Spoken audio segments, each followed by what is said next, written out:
అమ్మ అమ్మ ఒక పాట పాడవా? పాడనా? ఏం పాట పాడదాం? ఇది నీకు అనుకూల సమయం ప్రియుడా గమనించలేవా? ఇకనైనా నీవు హృదయాంబునీయవా?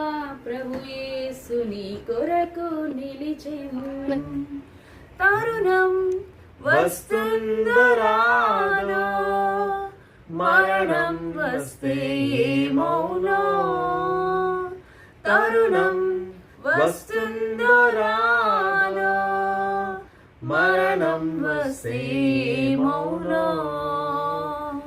ఇది నీకు అనుకూల సమయం ప్రియుడా గమనించలేవా?